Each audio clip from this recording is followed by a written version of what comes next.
Jésus alla avec ses disciples de l'autre côté du torrent du Cédron, où se trouvait un jardin dans lequel il entra, lui et ses disciples. Judas, qui le livrait, connaissait ce lieu parce que Jésus et ses disciples s'y étaient souvent réunis. Judas donc, ayant pris la cohorte et des huissiers qu'envoyèrent les principaux sacrificateurs et les pharisiens, vint là avec des lanternes, des flambeaux et des armes. Jésus, sachant tout ce qui devait lui arriver, s'avança et leur dit « Qui cherchez-vous » Ils lui répondirent « Jésus de Nazareth ». Jésus leur dit « C'est moi ». Et Judas qui le livrait était avec eux. Lorsque Jésus leur eut dit « C'est moi », ils reculèrent et tombèrent par terre. Il leur demanda de nouveau « Qui cherchez-vous » Et ils dirent « Jésus de Nazareth ». Jésus répondit « Je vous ai dit que c'est moi. Si donc c'est moi que vous cherchez, laissez aller ceci. » Il dit cela afin que s'accomplisse la parole qu'il avait dite. Je n'ai perdu aucun de ceux que tu m'as donnés. Simon-Pierre, qui avait une épée, la tira, frappa le serviteur du souverain sacrificateur et lui coupa l'oreille droite. Ce serviteur s'appelait Malchus. Jésus dit à Pierre, remets ton épée dans le fourreau. Ne boirai-je pas la coupe que le Père m'a donné à boire? La cohorte, le tribun et les huissiers des Juifs se saisirent alors de Jésus et le lièrent. Ils l'emmenèrent d'abord chez Anne, car il était le beau-père de Caïphe qui était souverain sacrificateur cette année-là, et Caïphe était celui qui avait donné ce conseil aux Juifs, il est avantageux qu'un seul homme meure pour le peuple. Simon-Pierre, avec un autre disciple, suivait Jésus. Ce disciple était connu du souverain sacrificateur, et il entra avec Jésus dans la cour du souverain sacrificateur. Mais Pierre resta près de la porte. L'autre disciple, qui était connu du souverain sacrificateur, sortit, parla à la portière et fit entrer Pierre. Alors la servante, la portière, dit à Pierre, « Toi aussi, n'es-tu pas des disciples de cet homme ?» Il dit, « Je n'en suis point. » Les serviteurs et les huissiers qui étaient là avaient allumé un brasier car il faisait froid et il se chauffait. Pierre se tenait avec eux et se chauffait aussi. Le souverain sacrificateur interrogea Jésus sur ses disciples et sur sa doctrine. Jésus lui répondit, « J'ai parlé ouvertement au monde. J'ai toujours enseigné dans la synagogue et dans le temple où tous les Juifs s'assemblent, et je n'ai rien dit en secret. Pourquoi m'interroges-tu? Interroge sur ce que je leur ai dit, ceux qui m'ont entendu. Voici, ceux-là savent ce que j'ai dit. »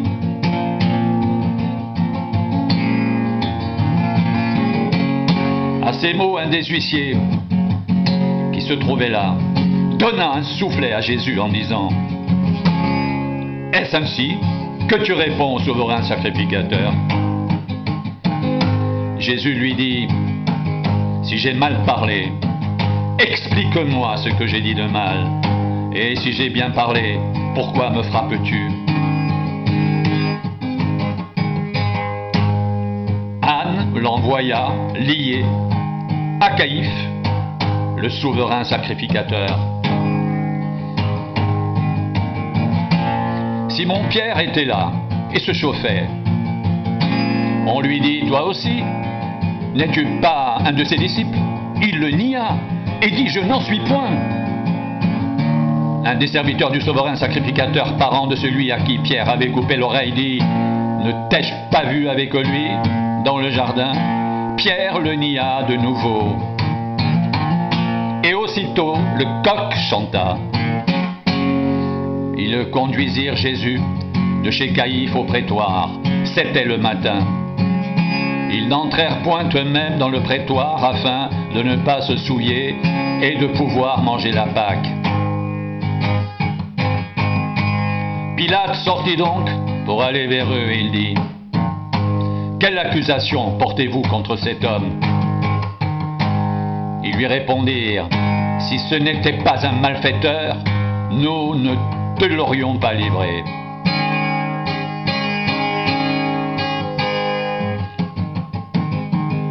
Sur quoi Pilate leur dit, prenez-le vous-même et jugez-le selon votre loi. Les Juifs lui dirent, il ne nous est pas permis de mettre quelqu'un à mort. C'était afin que s'accomplisse la parole que Jésus avait dite lorsqu'il indiqua de quelle mort il devait mourir. Pilate rentra dans le prétoire, appela Jésus et lui dit, « Es-tu le roi des Juifs ?» Jésus répondit, « Est-ce de toi-même que tu dis cela, ou d'autres te l'ont-ils dit de moi ?» Pilate répondit, « Moi, suis-je juif ? Ta nation et les principaux sacrificateurs t'ont livré à moi. Qu'as-tu fait ? » Mon royaume n'est pas de ce monde, répondit Jésus. Si mon royaume était de ce monde, mes serviteurs auraient combattu pour moi, afin que je ne sois pas livré aux Juifs. Mais maintenant, mon royaume n'est point d'ici-bas.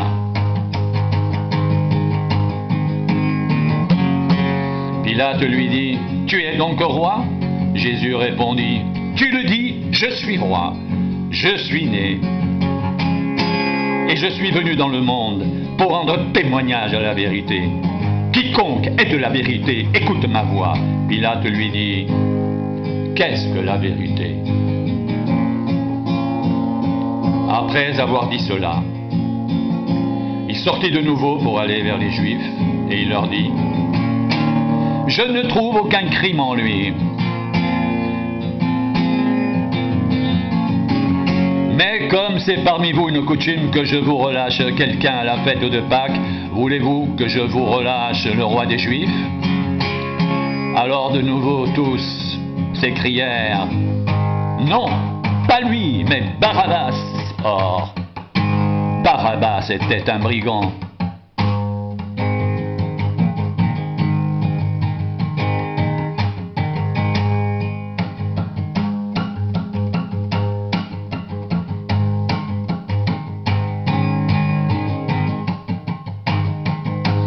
Alors Pilate prit Jésus et le fit battre de verges.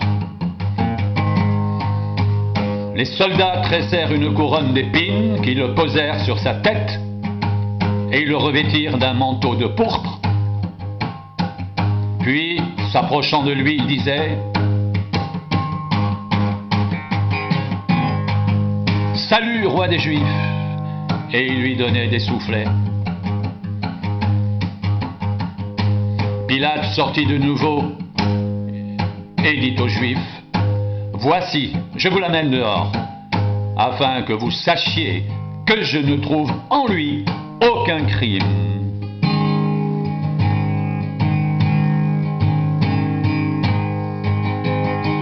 Jésus sortit donc,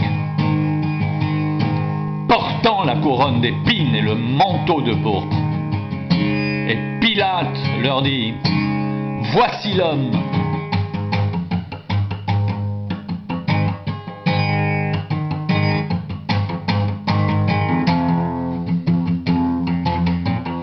Lorsque les principaux sacrificateurs et les huissiers le virent, ils s'écrièrent, « Crucifie, crucifie !» Pilate leur dit, « Prenez-le vous-même et crucifiez-le, car moi je ne trouve point de crime en lui. » Les Juifs lui répondirent, « Nous avons une loi, et selon notre loi, il doit mourir, parce qu'il s'est fait fils de Dieu. »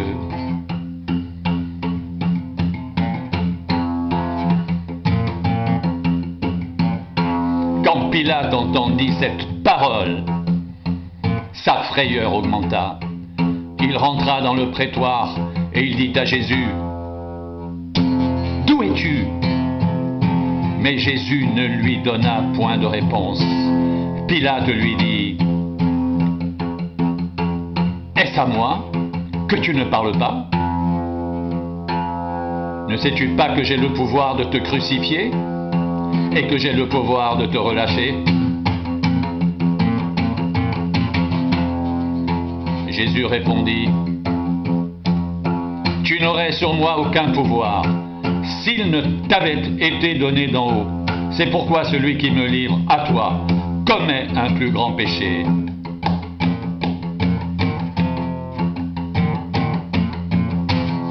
Dès ce moment, Pilate cherchait à le relâcher.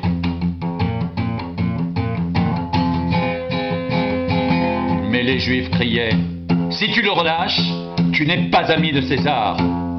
Quiconque se fait roi se déclare contre César. Pilate, ayant entendu ces paroles, amena Jésus dehors. Et il siégea au tribunal, au lieu appelé le pavé, et en hébreu Gabata. C'était la préparation de la Pâque, et environ la 6e heure. Pilate dit aux Juifs: Voici votre roi. Mais ils s'écrièrent: Ôte, ôte, crucifie. Pilate leur dit: Crucifierai-je votre roi? Les principaux sacrificateurs répondirent: Nous n'avons de roi que César. Alors il leur livra pour être crucifié. Ils prirent donc Jésus et l'amenèrent.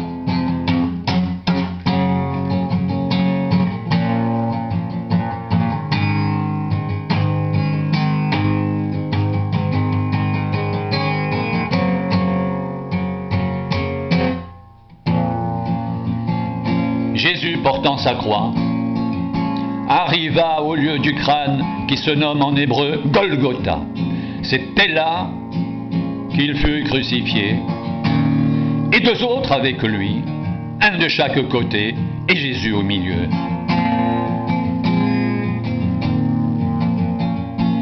Pilate fit une inscription qu'il plaça sur la croix et qui était ainsi conçue: Jésus de Nazareth, roi des Juifs.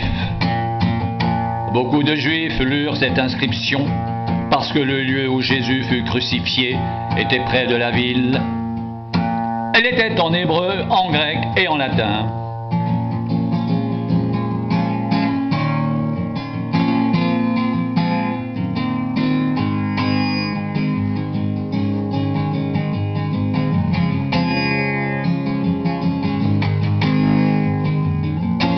Les principaux sacrificateurs des Juifs dirent à Pilate: N'écris pas roi des Juifs, mais écris qu'il a dit: Je suis le roi des Juifs.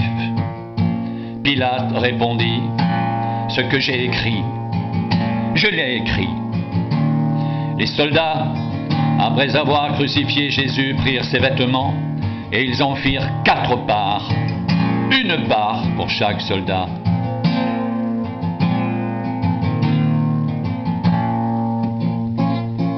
Ils prirent aussi sa tunique, qui était sans couture, d'un seul tissu, depuis le haut jusqu'en bas.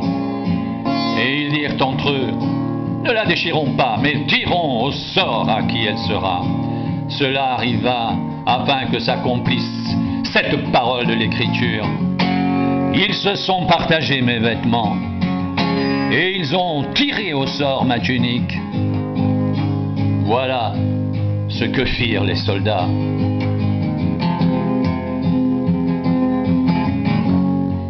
Près de la croix de Jésus se tenait sa mère et la sœur de sa mère, Marie, femme de Clopas, et Marie de Magdala. Jésus, voyant sa mère et auprès d'elle le disciple qu'il aimait, dit à sa mère: Femme, voilà ton fils. Puis il dit au disciple: Voilà ta mère. Et dès ce moment, le disciple l'a pris chez lui.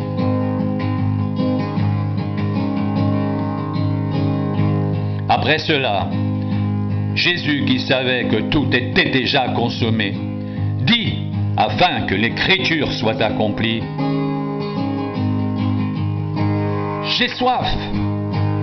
Et il y avait là un vase plein de vinaigre. Les soldats en remplirent une éponge.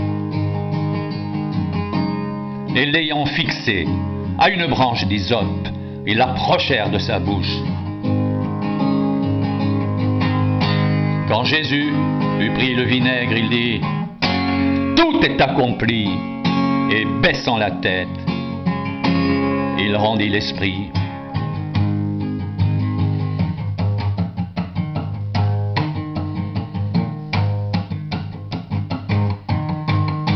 Dans la crainte que les corps ne restent sur la croix pendant le sabbat, car c'était la préparation, et ce jour de sabbat était un grand jour, les Juifs demandèrent à Pilate qu'on rompe les jambes aux crucifiés et qu'on les enlève.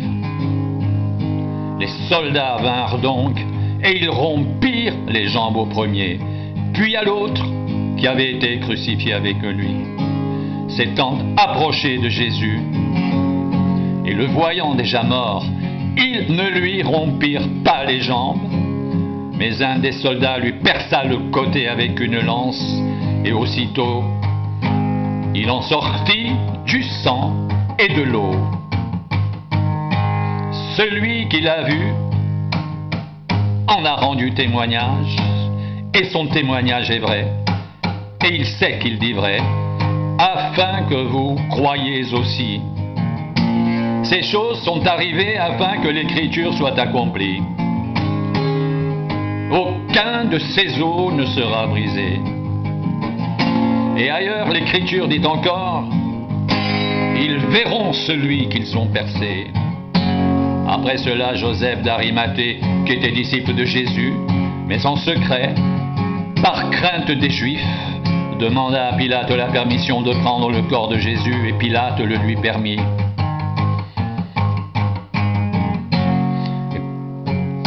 Il vint donc et prit le corps de Jésus. Nicodème, qui auparavant était allé de nuit vers Jésus, vint aussi, apportant un mélange d'environ 100 livres de myrrhe et d'aloès. Ils prirent donc le corps de Jésus et l'enveloppèrent de bandes avec les aromates, comme c'est la coutume d'ensevelir chez les Juifs. Or, il y avait un jardin dans le lieu où Jésus avait été crucifié. Et dans le jardin, un sépulcre neuf, où personne encore n'avait été mis. Ce fut là qu'ils déposèrent Jésus, à cause de la préparation des Juifs, parce que le sépulcre était proche.